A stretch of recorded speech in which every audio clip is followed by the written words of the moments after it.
Polemik seputar hak cipta belakangan ini kembali menjadi sorotan publik. Sejumlah kasus terjadi di Indonesia seperti tuntutan pencipta lagu terhadap seorang musisi yang menampilkan lagu dalam pertunjukan komersial tanpa izin resmi dari pencipta. Begitu juga tuntutan terhadap pelaku usaha waralaba yang memutar lagu tanpa membayar royalti.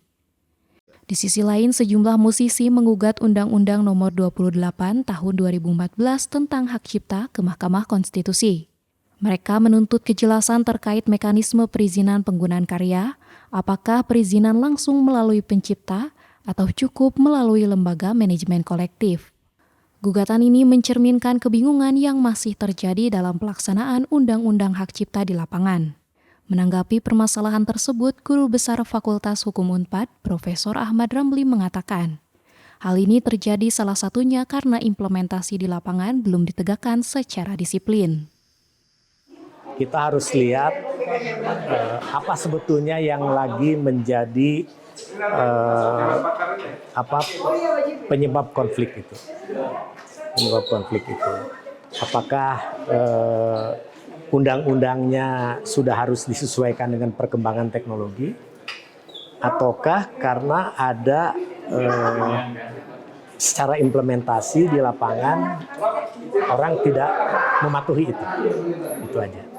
Jadi kalau misalnya kita lihat di lapangan, ternyata kisruh antara penyanyi dengan pencipta ini, misalnya karena di antara mereka tidak dibuat satu perjanjian yang tegas. Bagaimana hak dan kewajiban terkait dari pencipta dan penyanyinya. Profesor Ahmad Ramli menilai masyarakat perlu memahami penggunaan secara wajar suatu karya atau objek, dan mengimbau masyarakat untuk lebih berhati-hati dalam menggunakan karya atau objek orang lain, khususnya yang memiliki hak cipta. Gunakanlah sebuah objek atau apapun yang benar-benar secara hak cipta penggunanya memiliki hak. Jadi artinya jangan menggunakan objek yang abu-abu, objek yang mereka tidak yakini bahwa itu tidak lepas dari pelanggaran. Gitu. Jadi intinya kan sudah jelas, undang-undang itu secara jelas mengatakan bahwa kalau menyangkut lagu harus seperti ini, menyangkut buku harus seperti ini, ya, dan seterusnya. Dan perhatikan juga di Undang-Undang Hak Cipta ada ketentuan tentang fair use. Fair use itu penggunaan wajar. Artinya walaupun dia tidak mendapatkan izin, kalau masuk fair use maka dia dianggap tidak melanggar.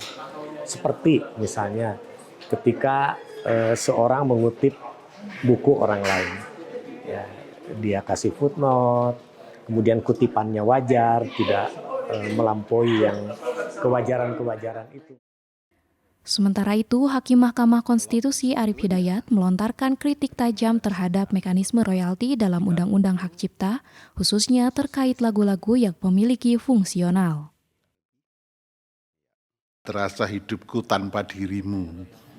Itu, iya kan? Begini, kalau kita mengikuti pasal ini letter luck, orang yang paling kaya di Indonesia adalah W.R. Supratman. Apalagi mendekati 17 Agustus semuanya di Indonesia nyanyi Indonesia Raya. Berarti kalau begitu apa yang disampaikan oleh Pak Marulam, bahwa penciptaan lagu itu mempunyai fungsi sosial ya berarti ya. Iya kan? Bayangkan coba kita lagu Indonesia Raya. Ya, berapa tahun dinyanyikan oleh orang seluruh Indonesia, baik di tingkat PAUD sampai di tingkat lembaga negara. Itu kalau model penafsiran yang sekarang baru rame, itu ahli warisnya paling kaya sedunia itu. Ya kan? Berarti prinsip bahwa penciptaan lagu mempunyai fungsi sosial di Indonesia memang harus begitu sepertinya, ya kan Pak Marsulam? Saya akan sampai ke situ. Jadi memang ini ada perubahan kultur yang luar biasa dari budaya ideologi yang gotong royong menjadi ideologi yang individualis kapitalis. Sehingga penafsiran yang pasal ini ke arah ideologi yang individualis. Kalau sebetulnya ideologi Indonesia dan budaya Indonesia itu menciptakan sesuatu adalah mempunyai fungsi sosial, sifat gotong royong. Dari Jatinangor Sumedang, Tim Liputan melaporkan. Atau pemegang hak terkait yang tidak